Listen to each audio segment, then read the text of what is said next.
me acompañe con su Biblia, hermano, al Salmo 32.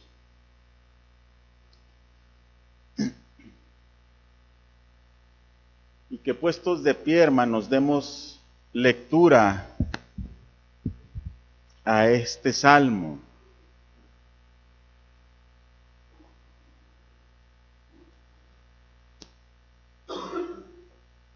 Con la ayuda de Dios espero poder tocar todo el mensaje.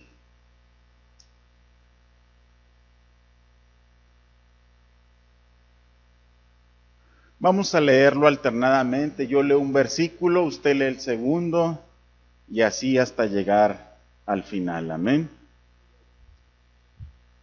Dice la palabra de Dios, Salmo 32, Salmo de David, Masquil. Dice, bienaventurado aquel cuya transgresión ha sido perdonada y cubierto su pecado.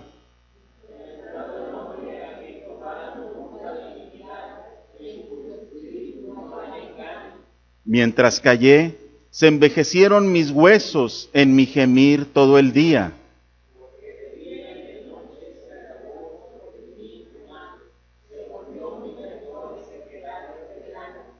Mi pecado te declaré y no encubrí mi iniquidad. Dije, confesaré mis transgresiones a Jehová, y tú perdonaste la maldad de mi pecado.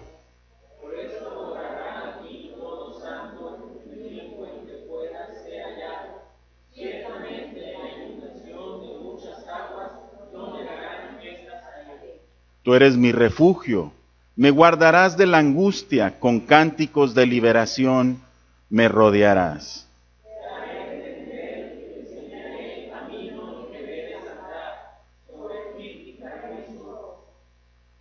No seas como el caballo, como el mulo, sin entendimiento, que han de ser sujetados con cabestro y con freno, porque si no, no se acercan a ti.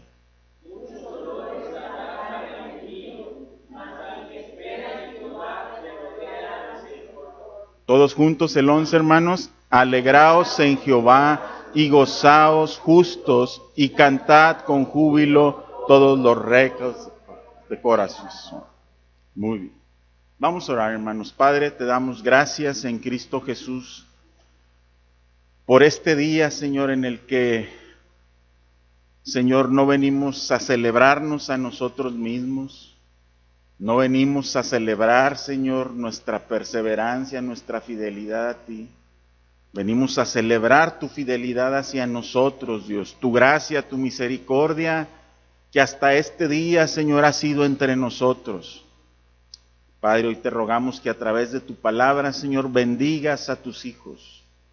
Te rogamos que a través de tu palabra, Señor, nuestro corazón sea transformado, Señor, y llenado, Señor, de tu bendita presencia.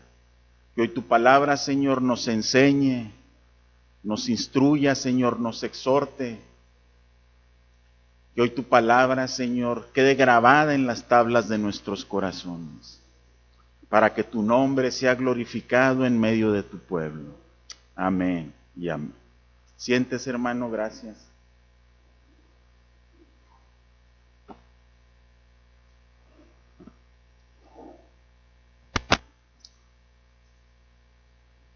Hace unos días compartía con una persona una porción de este salmo, una persona a la cual hemos estado visitando y orando por ella en su enfermedad. Y cuando lo estuve leyendo, vi que era un salmo que tenía mucho para enseñarnos y donde Dios nos da mucho de su persona y su carácter en este salmo. Este Salmo 32 pertenece a una serie de salmos que son llamados los salmos del perdón o los salmos del arrepentimiento, los salmos del penitente.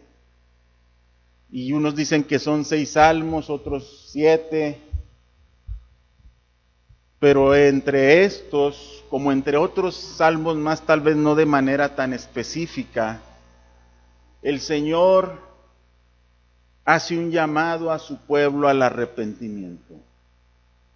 El Salmo 51, el 86, el 103 en una parte, el 25, el 38, son parte de esos salmos donde el Señor misericordiosamente llama a sus hijos al arrepentimiento y a la restauración de su comunión.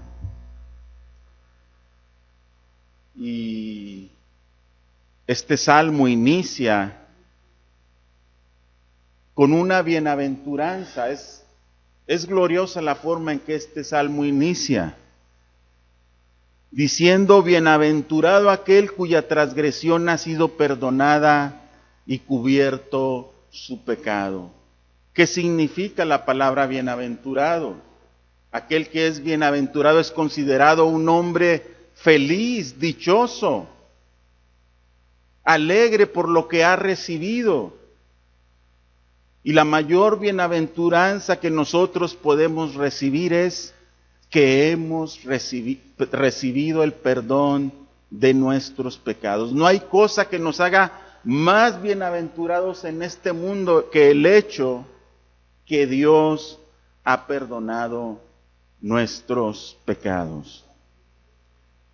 En algunas de sus Biblias aparece un título que no es parte del Salmo, pero los traductores, para introducirnos en el Salmo, si su Biblia trae un título, dice: la dicha del perdón. El gozo, la alegría de ser perdonado.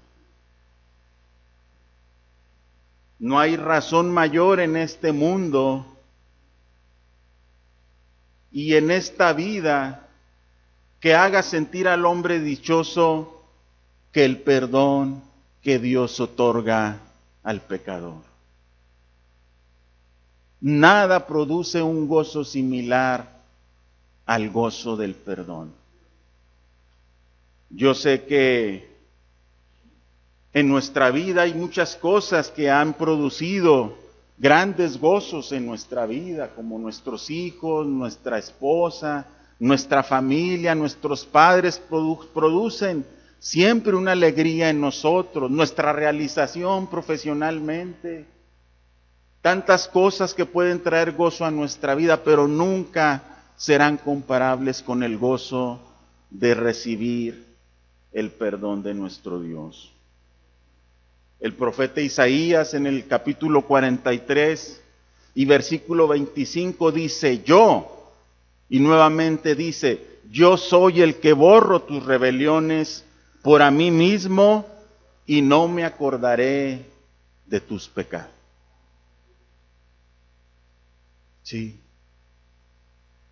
Mire lo que Dios hace con nosotros. Y mire lo que recalca el Señor hablándonos en este versículo, que es Él y no es otro. Por eso recalca dos veces quién es quien borra nuestras rebeliones, quién es quien perdona nuestros pecados, y no solo los perdona, sino que dice que no se acordará de ellos. Por ahí la gente dice en el mundo que perdonar es olvidar, porque ese es el concepto genuino del perdón. Si perdonaste, entonces tienes que olvidar. Y el Señor en otra parte del libro de Isaías dice que nuestros pecados los toma y los arroja al fondo del mar y dice: jamás me acordaré de ellos. Por eso es glorioso el perdón que Dios ofrece a nuestras vidas. La vida del creyente, nuestra permanencia en el Señor no podría ser posible si nosotros no tuviéramos un Dios perdonador. La base de nuestra comunión con Dios es el perdón que Él nos ha otorgado en Cristo Jesús. Y tan necesario es el perdón en la vida de sus hijos que continuamente recurrimos a Él. Si no, no podríamos permanecer, si Dios no nos hubiera otorgado la gracia del perdón en su Hijo Jesucristo. En el libro de Daniel, Daniel hace una oración por su pueblo y en el versículo 8 y 9 dice lo siguiente: oh Jehová, nuestra es la confusión de rostro, de nuestros reyes, de nuestros príncipes y de nuestros padres, porque contra ti pecamos. Y mire, me llama mucho la atención que Daniel se incluye en este grupo de personas. Y enseguida declara: de Jehová nuestro Dios es el tener misericordia y el perdonar, aunque contra Él nos hemos rebelado. Daniel 9, 8 y 9.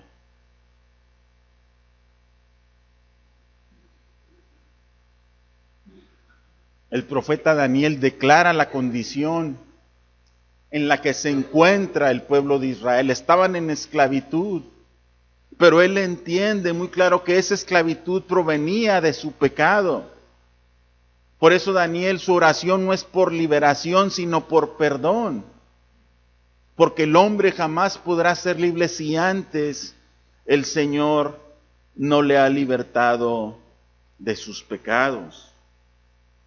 Cuán glorioso es a nuestros oídos escuchar las palabras que un día Cristo pronunció al paralítico y le dijo: tus pecados te son perdonados. No puede haber frase más gloriosa para la vida del hombre que escuchar de la misma voz del Señor decirnos: tus pecados te son perdonados.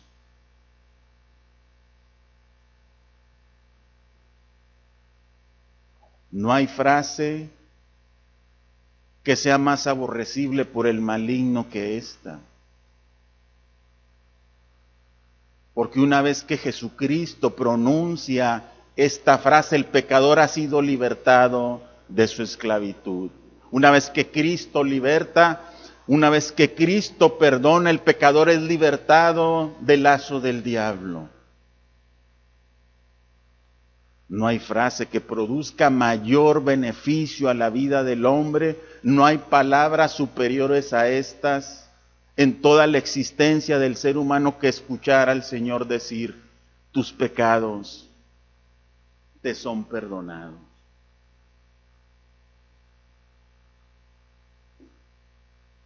Enseguida, al final del texto primero,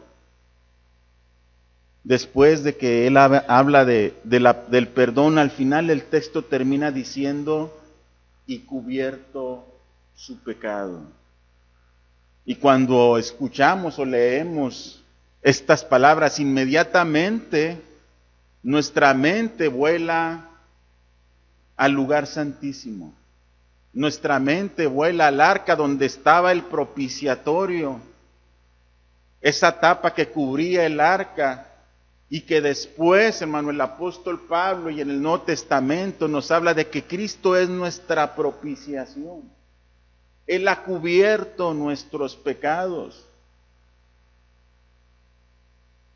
Qué glorioso es saber que tenemos a un Dios que perdona y que cubre nuestros pecados. Que podemos entrar con libertad al trono de su gracia. Que nuestra relación con Él no es porque hicimos una buena decisión, que nuestra relación no fue por nuestro intelecto o por nuestras habilidades o por lo mucho que yo puedo servir a la humanidad. Nuestra relación con Cristo empezó cuando Él dijo: tus pecados te son perdonados.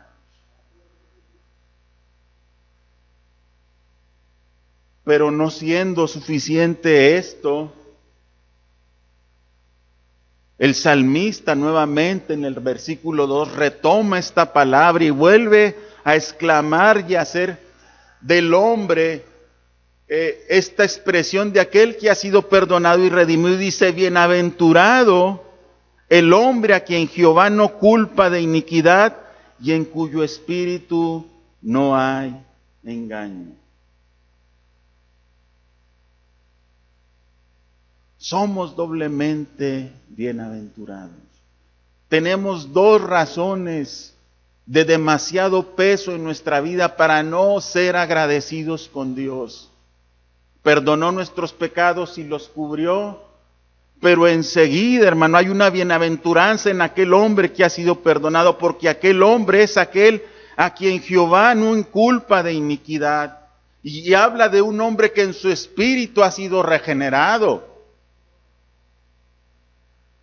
Por eso dice, y en quien espíritu no hay engaño. Una traducción más antigua dice, en cuyo espíritu, ¿dónde está? Dice, ni hay en su boca dolo, dice una versión más antigua. ¿Qué significa esto, hermano? ¿Sí?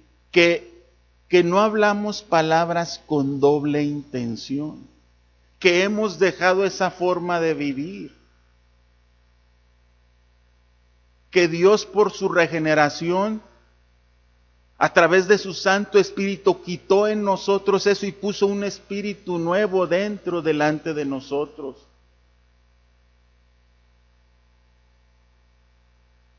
Por eso el salmista en el Salmo 51, el rey David, ¿qué dice? Crea en mí, oh Dios, un espíritu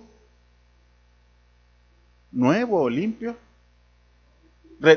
Renueva un espíritu recto dentro de mí. El perdón de nuestros pecados no es solamente una posición en esta tierra, en este mundo. No es solamente una posición delante de Dios. Es un acto de misericordia que lleva a transformar al hombre, no solamente exteriormente, sino interiormente. No es un cambio solamente de hábitos externos, es la regeneración de un espíritu que estaba muerto por el pecado.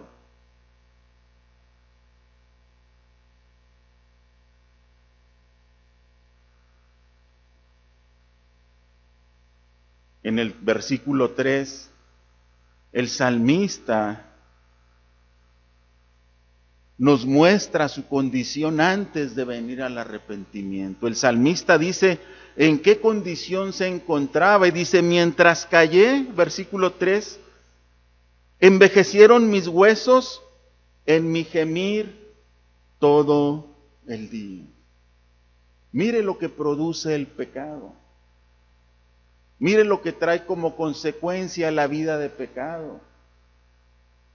Él entendió que el pecado estaba ejerciendo una influencia que se reflejaba aún en su ser físico. El pecado debilita al hombre, lo enferma. Emocionalmente lo daña. Racionalmente su capacidad de razonar es afectada, porque nos vemos en pecado haciendo el mal y lo seguimos haciendo.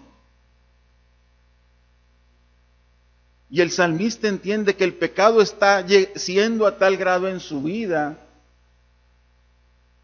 que aún su mismo ser, su carne lo está resintiendo.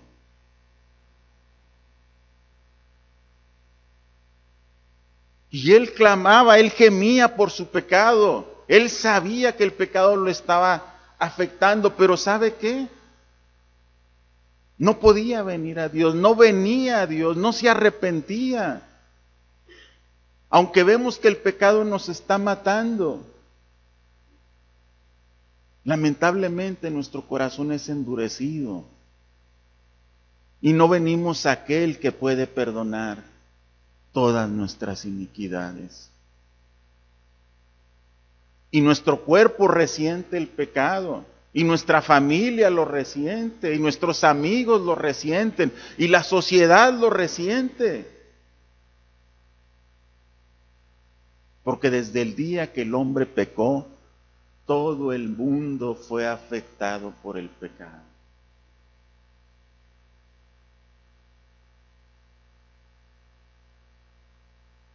Enseguida en el versículo 4, el salmista dice, porque de día y de noche se agravó sobre mí tu mano, se volvió verdor en sequedades de verano.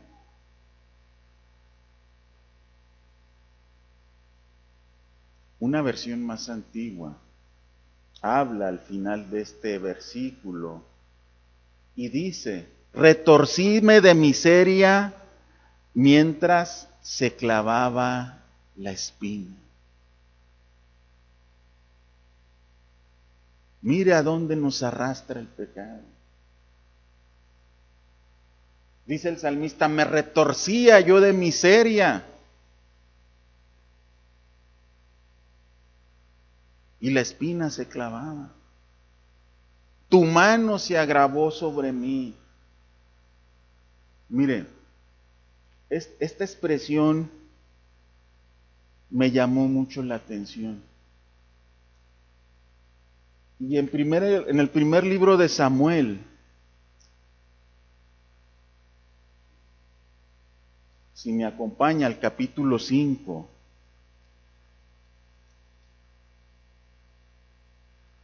viene esta expresión donde la mano de Dios se agrava sobre el hombre. Y mire lo que sucede cuando la mano de Dios es puesta sobre el hombre por causa del pecado.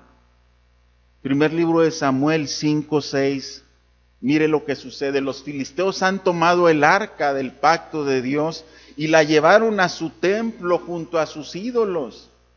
Y ahí la pusieron junto a sus dioses. Y mire lo que hizo Dios con los filisteos. Y se agravó la mano de Jehová sobre los de Asdod, y los destruyó y los hirió con tumores en Asdod, en todo su territorio.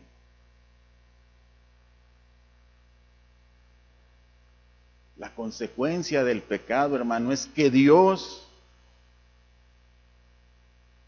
tiene que agravar su mano sobre nosotros. Es que una vez que el hombre pareciera que peca y no pasa nada, pero va a llegar un momento en que la mano de Dios caerá pesadamente sobre nuestra vida y el juicio de Dios vendrá sobre el pecador. En el Salmo 38 y en los primeros 2 versículos, el salmista, mire cómo empieza estos salmos de penitencia. Dice: Jehová, no me reprendas en tu furor, ni me castigues en tu ira, porque tus saetas cayeron sobre mí, y sobre mí ha descendido tu mano. Si alguno cree que pecando saldrá bien librado y creerá que podrá engañar a Dios, y piensa que Dios es más misericordioso que justo, se ha equivocado. Porque Dios es tanto justo como misericordioso. Y este tiempo el salmista entiende que Dios es misericordioso y que justamente está siendo llevado a una disciplina de parte del Señor.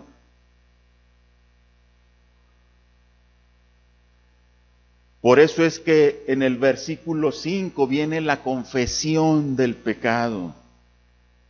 Y dice: mi pecado te declaré y no encubrí mi iniquidad. Dije: confesaré mis transgresiones a Jehová, y tú perdonaste la maldad de mi pecado.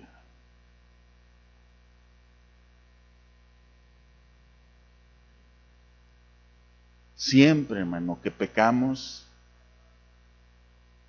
misericordiosamente el Espíritu Santo va a redarguir a nuestra vida.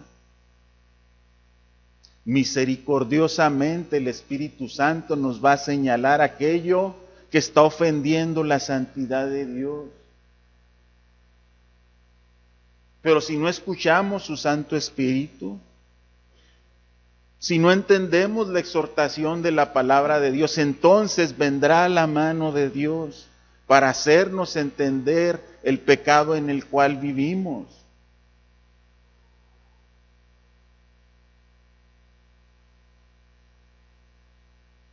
Lo más grave no es el juicio de Dios.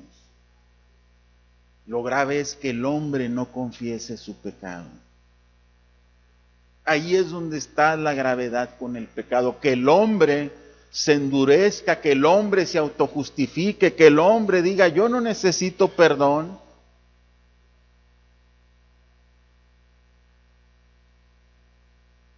Que el hombre ponga tantas excusas, pues es que el mundo, es que no he podido, es que el trabajo, es que la familia, es que la esposa, es que aquellos, los amigos, el mundo, la carne.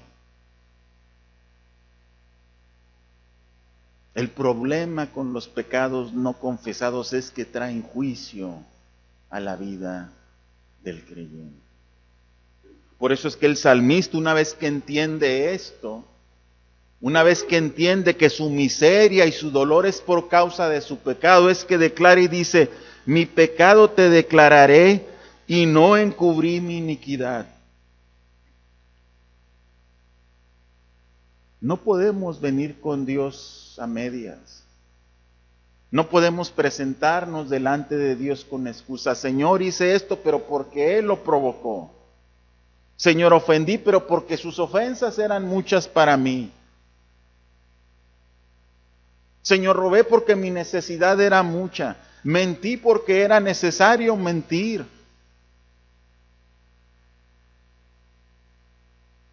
Pequé porque la tentación era muy fuerte.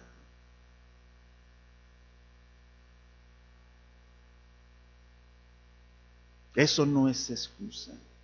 Dios nunca recibirá a un hombre que genuinamente no abre su corazón a Dios y presenta toda su pecaminosidad delante de Él.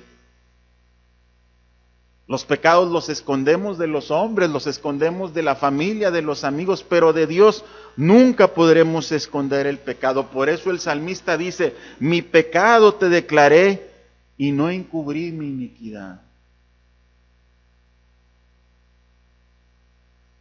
Enseguida el salmista nos muestra la gloriosa respuesta de Dios ante el pecador. Y tú perdonaste la maldad de mi pecado.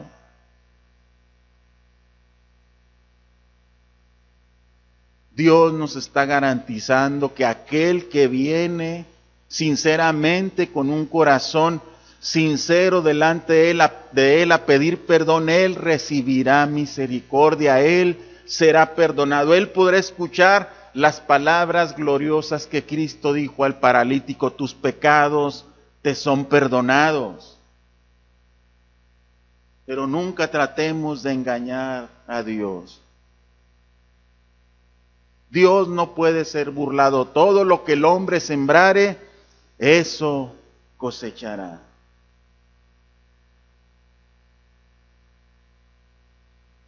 Qué importante es la confesión de nuestros pecados. Es el resultado amoroso de la disciplina del Señor a sus hijos. No quiere decir que siempre que usted esté pasando por aflicción, por pruebas o por luchas o por enfermedad, va a ser por causa del pecado, no. Pero cuando es por causa del pecado, usted lo va a saber. Porque Dios, a través de su Espíritu Santo, hablará a su conciencia y su conciencia lo traerá a un arrepentimiento genuino. Cuando la mano de Dios esté sobre nosotros, no debemos considerarla como algo que no merecíamos. No debemos nunca pensar que Dios se sobrepasó conmigo. Job, un hombre al cual Dios mismo alababa por su justicia, tuvo que ser afligido.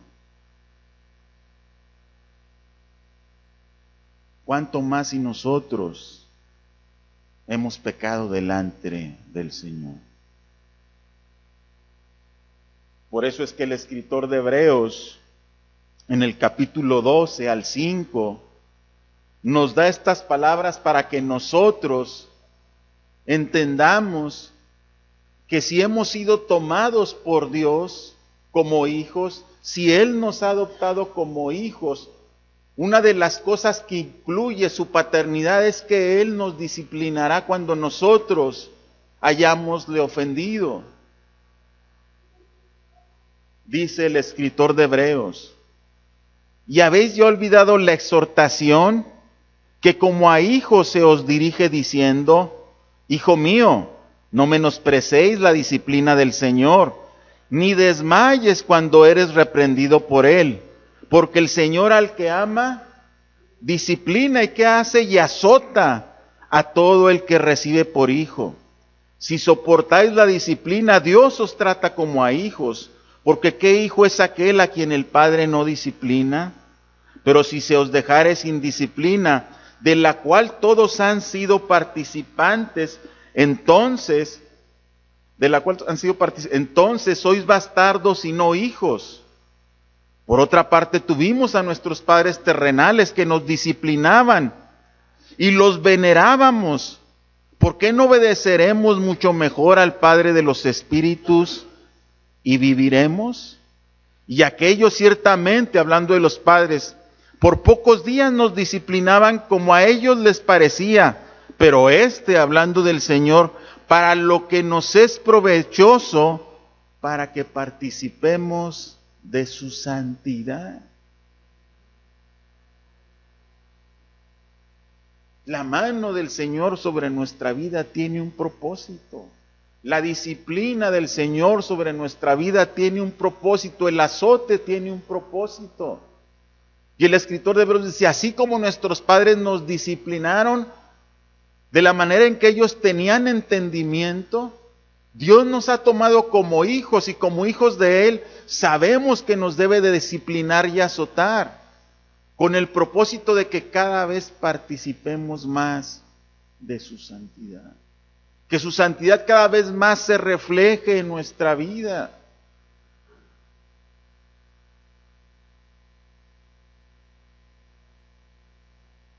Por eso el escritor de Proverbios, en el capítulo 28, 13 dice lo siguiente: el que encubre sus pecados no prosperará, el que los confiesa y se aparta alcanzará misericordia. ¿Sabe cuál es el engaño del maligno cuando pecamos? Pues si todo va bien, no pasa nada, sigo igual, mi vida está igual, trabajo, recibo beneficios. Pero usted y yo sabemos que la palabra de Dios se cumple. Y cuando la Biblia dice que el que encubre sus pecados no prosperará, no se está refiriendo simplemente a las cosas externas, sino que se refiere a lo interno, al espíritu del hombre, que el hombre mientras está en pecado no crece, no avanza, no progresa en santidad, no está siendo perfeccionado por la gracia de Dios, porque el pecado detiene la prosperidad del creyente.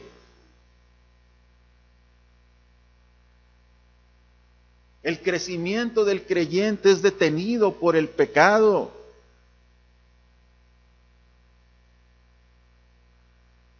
Esta es la importancia de la confesión de nuestros pecados como hijos de Dios.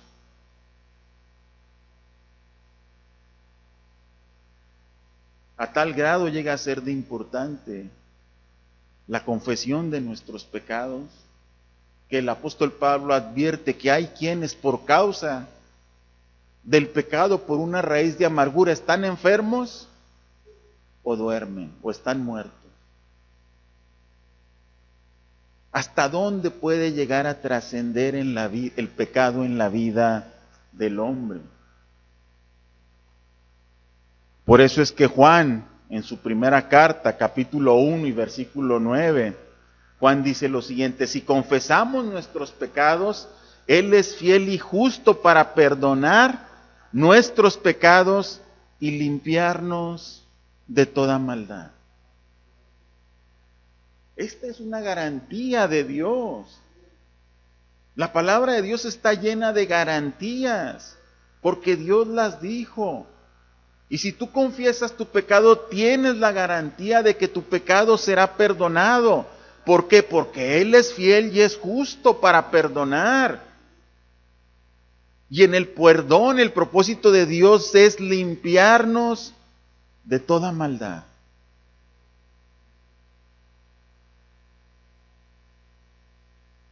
Por eso es importante la confesión. Enseguida en el versículo 6,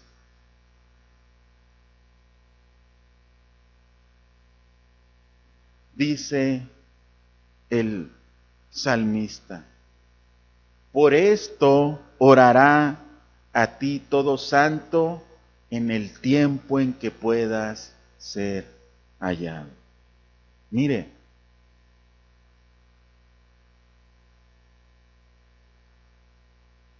usted y yo sabemos que siempre que vengamos a Dios en arrepentimiento, Dios va a estar ahí.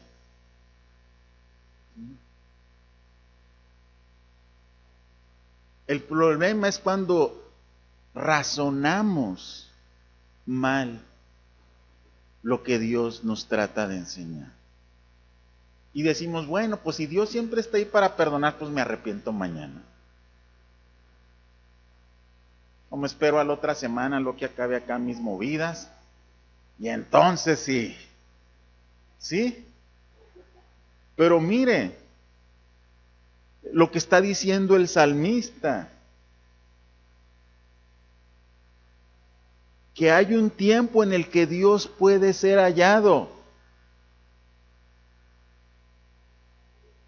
Dios no está a voluntad nuestra para la hora que queramos irle a hacerle el favor de pedirle perdón. ¿Sí? Hay un tiempo en el que Dios está siendo paciente para que el pecador venga y se arrepienta delante de Él y confiese su pecado. Por eso Isaías 55:6 dice: buscad a Jehová mientras puede ser hallado, llamadle en tanto está cercano. Deje limpio su camino y el hombre inicuo sus pensamientos, y vuélvase a Jehová, el cual será amplio en perdonar. Hay una garantía de perdón, pero hay una cláusula. Hay un tiempo para el arrepentimiento, hay un tiempo para la confesión. Por eso Dios dice: si oyeres hoy su voz, no endurezcas tu corazón, no te esperes a mañana, la semana que entra, el mes que entra. Confiesa tu pecado hoy, porque hoy Dios te está hablando y te está diciendo: hoy estoy aquí, hoy me puedes encontrar. Mañana, quién sabe. Es tan frágil nuestra existencia, es tan finita nuestra existencia, que hoy estamos aquí, pero mañana no sabemos dónde estaremos.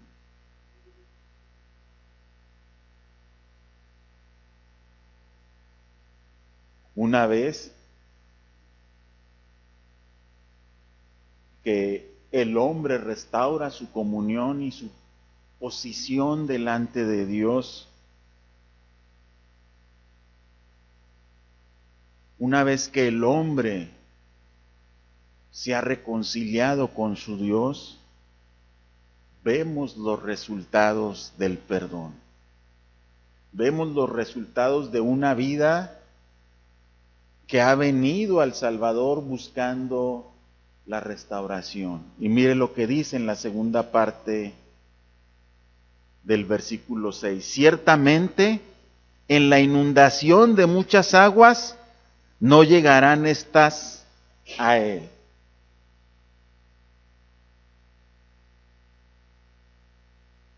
Siempre, hermano, o en varias partes, cuando Dios habla de agua, de inundación, habla de un juicio. Uno de los primeros juicios que Dios envió sobre la tierra fue con agua, en el tiempo de Noé. ¿Sí? Y sobrevivieron solamente Noé y su familia que entraron al arca.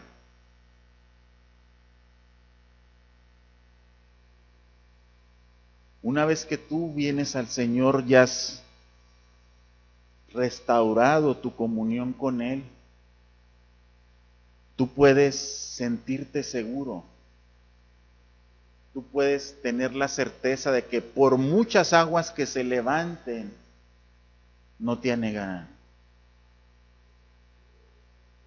Isaías en el 59:19, este es un versículo que a mí me gusta mucho. Dice, y temerán desde el occidente el nombre de Jehová, y desde el nacimiento del sol su gloria, porque vendrá el enemigo como un río, mas el Espíritu de Jehová levantará bandera sobre él. Dios no está diciendo que no vendrán aguas. Dios no está diciendo que no se levantará una tormenta. Dios no está diciendo que no vendrá el ataque del enemigo contra aquel que ha venido arrepentido al Señor buscando el perdón. No. El enemigo levantará furiosamente sus olas contra el Hijo de Dios, pero la promesa de Dios es que el Espíritu del Señor levantará bandera contra él. Las aguas no nos anegarán,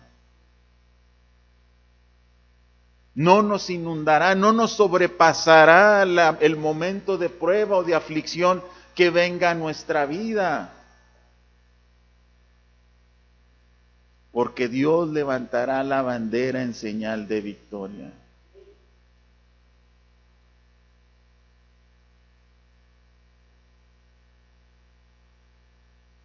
En el versículo 7, el salmista declara lo siguiente: tú eres mi refugio, me guardarás de la angustia, con cantos de liberación me rodearás.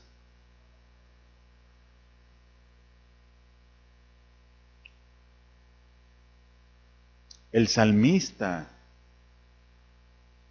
entiende que una vez que nosotros hemos venido a Dios y nos hemos arrepentido, dice que aún nosotros tendremos un refugio seguro contra la angustia. ¿Qué es la angustia? ¿Qué clase de sentimiento es la angustia? ¿Qué produce en nosotros la angustia? Temor, inseguridad, incertidumbre de no saber qué va a pasar o por qué está pasando esto o cómo irá a terminar esto. Y hay tantas cosas en nuestra vida que pueden traer angustia, que pueden llegar a ponernos en una posición frágil y desventajosa contra el enemigo y contra el mundo, que Dios, sabiendo eso, hace una promesa a aquellos que Él ha perdonado y les dice que Él será nuestro refugio. Tú eres mi refugio, me guardarás de la angustia y con cánticos de liberación me rodearás. Podemos sentirnos seguros en nuestra relación con Dios. Podemos saber que en medio de situaciones adversas seremos guardados. La angustia no dominará nuestra vida, el temor, la ansiedad no tomará el control de nuestra vida. ¿Por qué? Porque tenemos un refugio en el Señor. El salmista en el Salmo 46 declara y dice: Dios es nuestro amparo. Dios es nuestra fortaleza en las tribulaciones. Por tanto, no temeremos. Aunque los montes sean removidos y se traspasen al fondo del mar, tenemos un amparo y una fortaleza segura.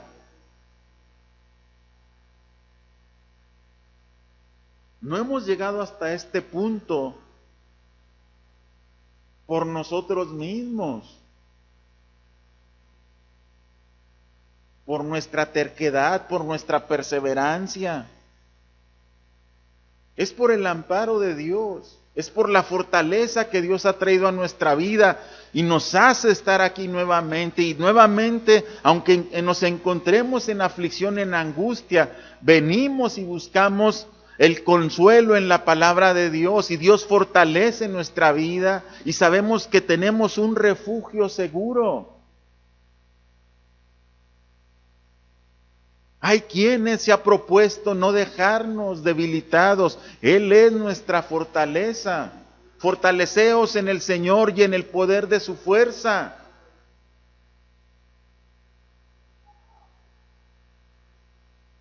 Pero esto solo se obtiene, y el salmista lo sabía, cuando obtenía el perdón de Dios, cuando restauraba su comunión con Dios.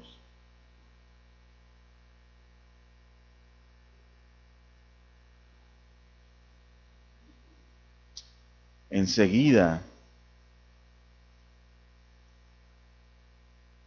en el versículo 8 y 9, viene la enseñanza de Dios. Mire cómo Dios es misericordioso. Mire la bondad de Dios, no solamente en perdonarnos, no solamente en librarnos de angustia, no solamente en quitar nuestro dolor por causa del pecado. No solamente Dios se conforma con tener un refugio seguro en Él. Enseguida Dios enseña. Porque para que usted y yo podamos recibir enseñanza, necesitamos estar en una posición correcta delante de Dios. Mientras el hombre esté en pecado, por más que se le hable y se le diga.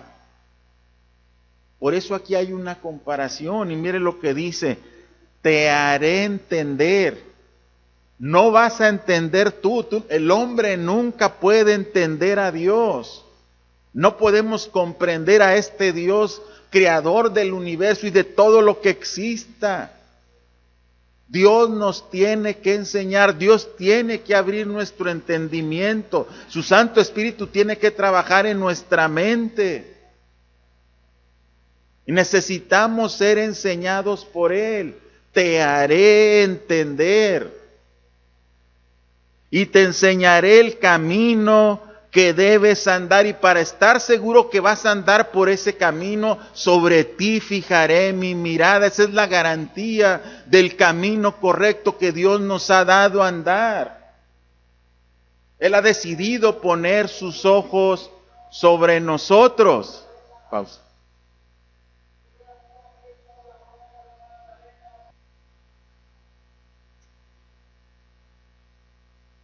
¿Qué mejor garantía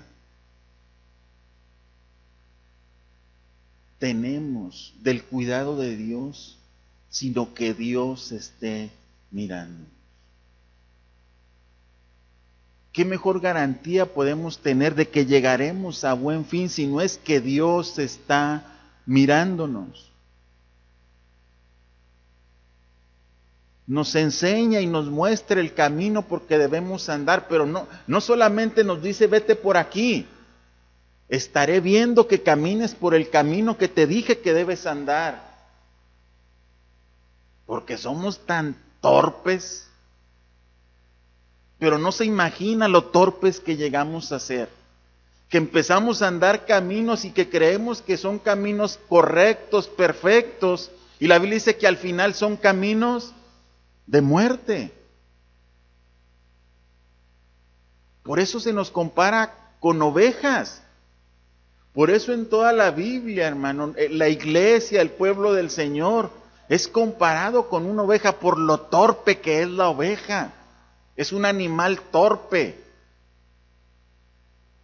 Se pierde, se desbarranca, se muere de sed, se la tragan los lobos, se sale del rebaño. Torpes. Se oye feo, pero es la realidad.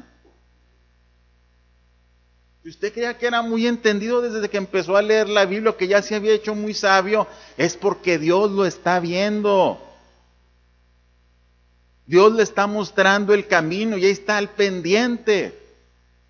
Como cuando usted manda un niño a la tienda a la esquina y se sale a verlo. Ahí va, ya entró, ya salió, hasta que llega.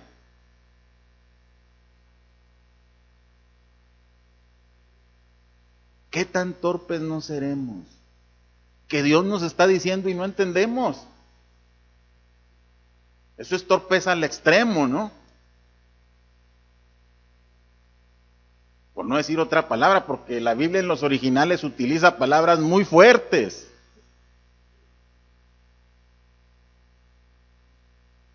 Pero en su gracia y misericordia, Dios nos enseña y nos vigila que vayamos por el camino que hemos de andar. Por eso aquí viene la comparación.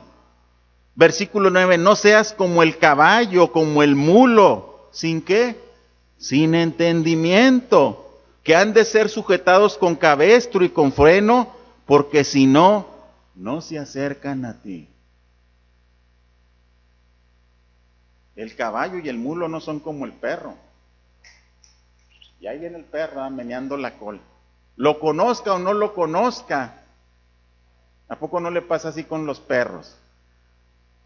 Pero nosotros no somos ni siquiera como perros, de entendimiento.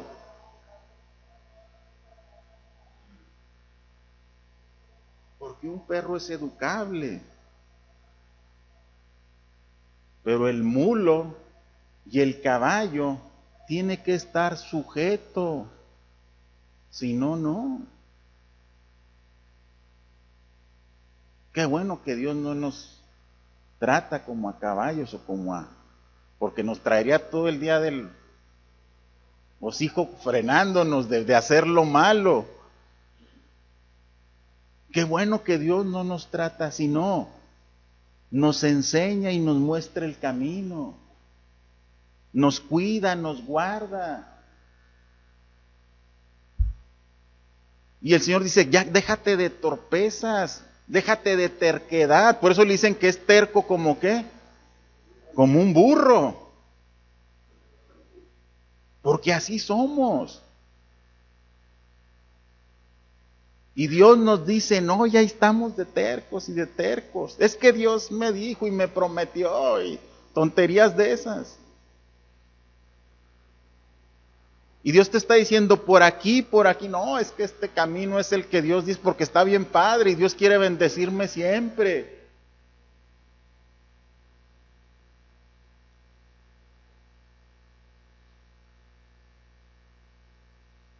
Versículo 10.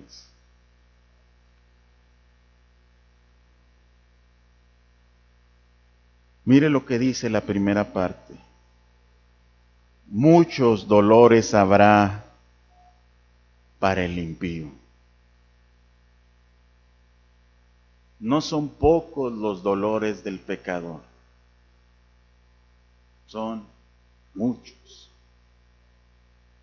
Muchos dolores habrá para el impío.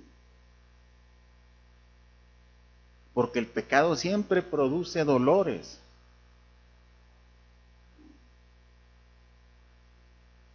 Al menos le va a traer dolores de cabeza porque lo van a estar mortificando por su actitud. Ya cambia, ya arrepiéntete, ya deja, ya apártate. ¿Hasta cuándo vas a entender?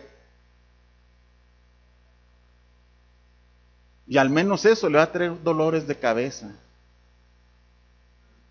Ya no los que son por consecuencia del pecado mismo.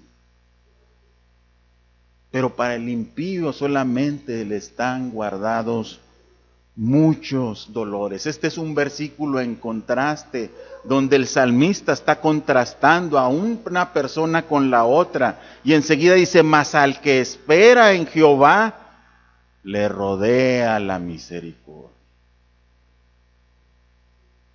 ¿Qué diferencia tan grande hay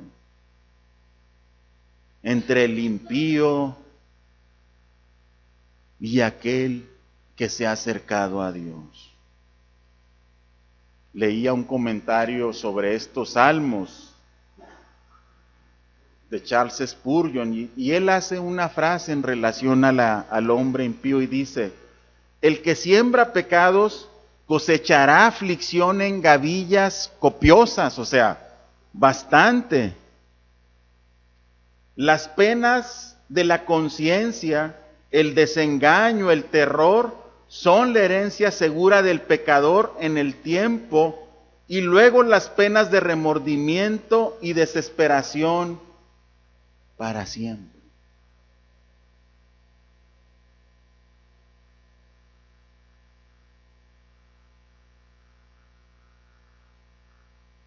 El salmista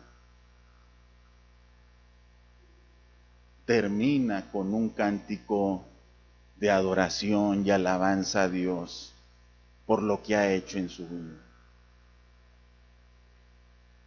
Y dice, alegraos en Jehová y gozaos, ¿quiénes? Lamentablemente los pecadores nunca se pueden alegrar en Jehová. Lamentablemente el pecador nunca encuentra un gozo en Dios. Lamentablemente aquel creyente que se ha apartado de Dios pierde su gozo. Por eso el salmista David, ¿qué dice? Vuélveme el gozo de tu salvación y espíritu noble me sustente. Qué triste es ver a un cristiano que no se goza en nada. Que la palabra no produce gozo, que los cantos no producen alegría, como palos.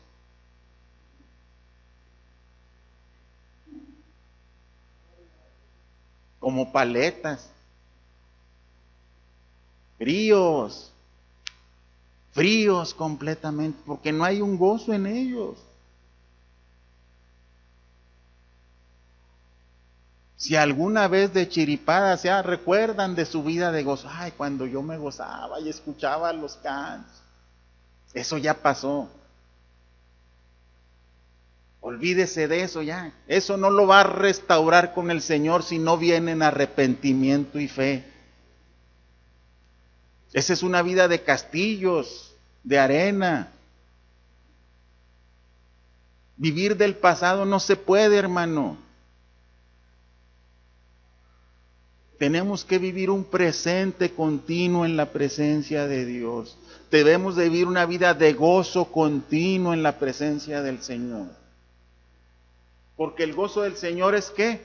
Nuestra fortaleza. ¿Qué fortaleza puede tener una persona así? Yo les digo que son como ánimas en el templo. Entran y se salen.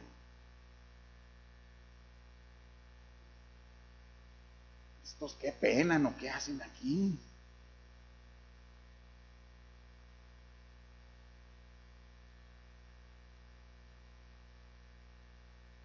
Si no te estás gozando con la palabra de Dios, si no tienes un corazón agradecido, que se alegra en el Señor, que se goza en la obra que ha hecho en nosotros,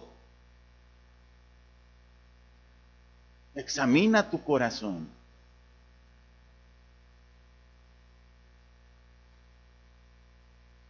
Examina tu corazón, porque sabe que podemos estar corriendo un riesgo tremendo.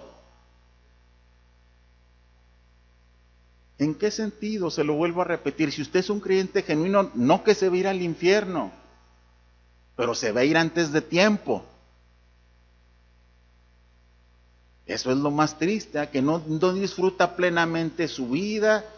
Entonces Dios dice, bueno, pues si este está así nomás, pues si ya se está como muerto, pues de una vez vámonos a volar. No se goza con nada. Le escucha la palabra y no se alegra. Oye cantos y como que quiere aplaudir. Mejor, no quiere descomponer la postura, ¿eh? Como que quiere levantar la mano en señal de adoración. No puede adorar a Dios, hermano, entienda. Esa condición de vida es muy evidente de que el pecado está gobernando, pero Dios en su gracia y misericordia ha provisto un cordero para que usted venga confiadamente al trono de la gracia y encuentre el oportuno socorro. Dios no lo va a rechazar, Dios no le va a decir hoy no es el día, no, hoy no, ven al rato, estoy ocupado. Dios no está lavando los domingos, ni barriendo, ni trabajando, ni haciendo visitas. Dios está aquí entre nosotros, hablándonos a través de su palabra. Porque Dios se ha propuesto salvarnos hasta el final. Nuestra salvación no es momentánea, no es temporal, no depende ni de nosotros mismos. ¿Se imagina que dependiera de nosotros nuestra salvación con lo torpes que somos? Depende de Él, de la obra de Cristo, de su Santo Espíritu trabajando en nuestra vida todos los días.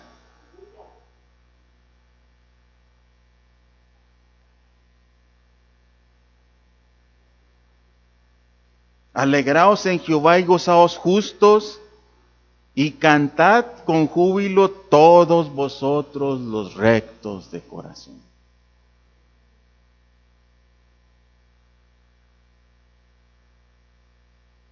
Gracias a Dios por su palabra. Gócese en el Dios de su salvación. Vamos a orar y vamos a dar gracias a Dios.